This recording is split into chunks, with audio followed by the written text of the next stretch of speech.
Today, I want to share something about my core in connecting two dots. The dots are my languages, Korean and English. 오늘 드디어 파마를 했다. Pricey, but luckily, I'm gonna share my 7 years of journaling journey, which has been done both in Korean and English. I've realized how much I've come so far and how much I struggled when I first started journaling. So if you're on your journey to learn a new language, this video will definitely help you to, encourage you to do the journaling in the language that you're learning now. I promise you it will 100% help to boost your learning curve and it will bring your skills where you want it to be. I have never thought that being bilingual would open up a whole new world. It's because it allowed me to embrace the differences in different cultures and different languages. And more importantly, it taught me how to embrace my imperfection in many ways, like grammars and words and expressions. With a lot of trial and error, it also taught me a lesson which runs through life itself. Only consistency will enter a dream. I was born and raised in Korea and I moved to Sydney about 7 years ago. 7 years seems a long time, but to be honest, I didn't do journaling in English every day. When I was too tired or too stressed, or when my mental capacity was not enough, I did once a week or once a month sometimes. It's okay to skip a month or so. Just never give up. The takeaway for you today is just consistency will do the magic. It sounds like very cliche, but I believe the old saying is never wrong. Okay, so the first when I started journaling in both Korean and English was back in 2018.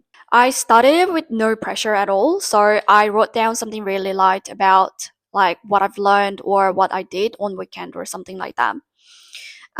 So for example, on this journal, I wrote it down. I went to the city and I got my hair pumped. So it went like 오늘 드디어 파마를 했다. 생머리일 때는 무슨 머리가 착 달라붙어서 물개 같았는데.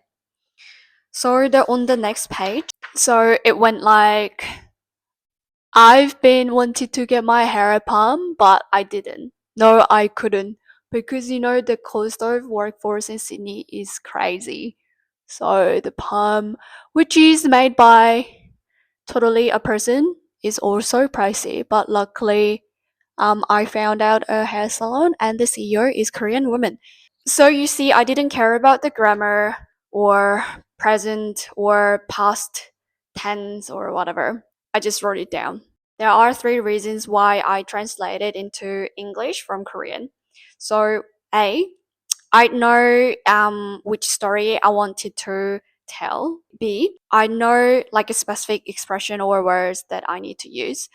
C, and you just translate your own story into like English. So it's way easier than coming up with an entire new like story in a different language setting because basically I wasn't familiar to function in English mode, right? So I kept writing this way for about a year, writing in Korean first and translate in English. And I found my own way to, pick up the momentum and learn like new words and pronunciation quicker.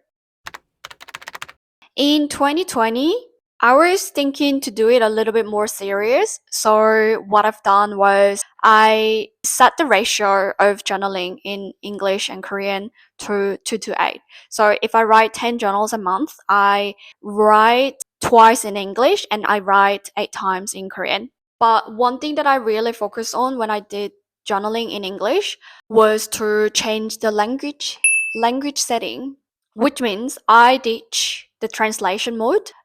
So when I was journaling in English, I changed my brain setting to English mode. It feels like when you change the language setting on the video game, for example, everything starts looking in different words and even different order, right? So it's the same. The moment when I was journaling, I tried to practice thinking in English mode intensively. Learning this way, I felt so much more comfortable in speaking in English because one of the most challenging things in learning English was the different structure. So in Korean structure, the sentence starts with subject, object, and verb, while the English starts with subject, verb, then object. So if I think in Korean, I tend to speak in the Korean way, which I speak in like different order.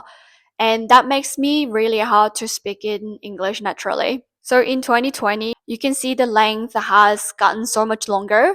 At this point, journaling has become something really important for me. 2020 was the beginning of the COVID in Sydney, and later on there was lockdown in place, and I couldn't leave without doing the journal at least once a week.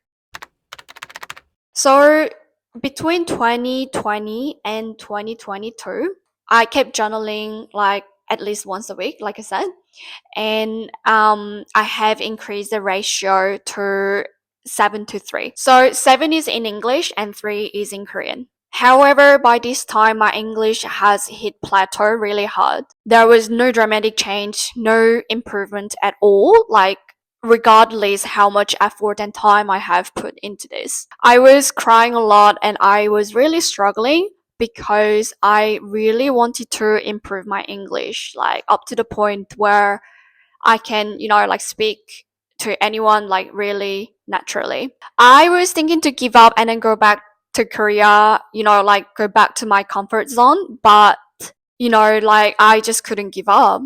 Being bilingual was one of the most desirous things that I wanted to achieve. So I did a little bit additional on top of doing journaling to push myself a little bit further.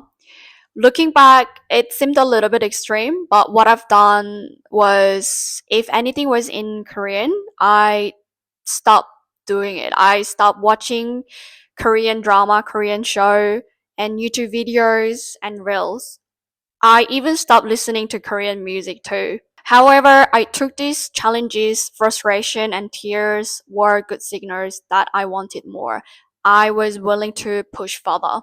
So back then, the only time that I interacted with Korean was when I was speaking with my family. Fast forward to 2024, I aim to increase the ratio to 9 to 1. So 9 is English and 1 is Korean. Not only has the quantity increased, but also the quality has gotten so much better.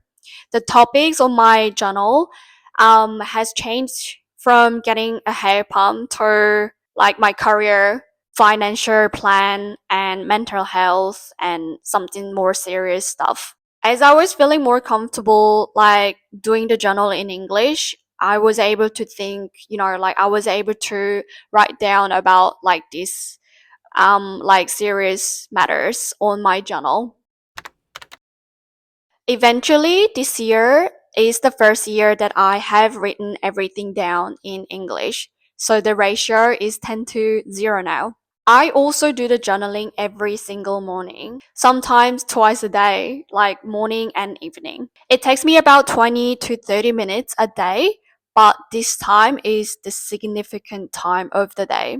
These 30 minutes gives me so much power to, rewind and reflect on the day, what I've done and what I've learned. It helped me to wrap a day before and open the morning with positive and gratitude mindset. However, not every morning is positive and, like really bright, which is totally fine. I just try to be 100%, like honest with myself. I think that's the one of the keys, like, to keep doing the journal. When you wake up, like you instantly feel like you're moody. You are not in the mood to be grateful, then so be it. It's fine.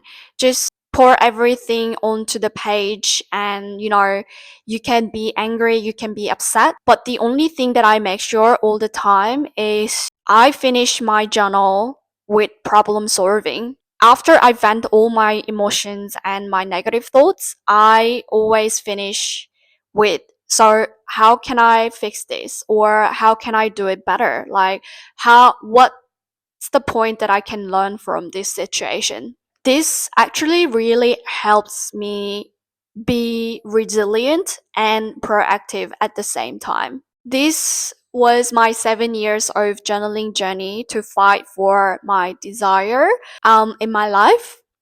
If you like this video, please hit the subscribe and like buttons. That will really help me to keep making this kind of videos. And also, if you have other tips in learning new language, please leave the comment down below. I hope to see you soon. Thanks for watching.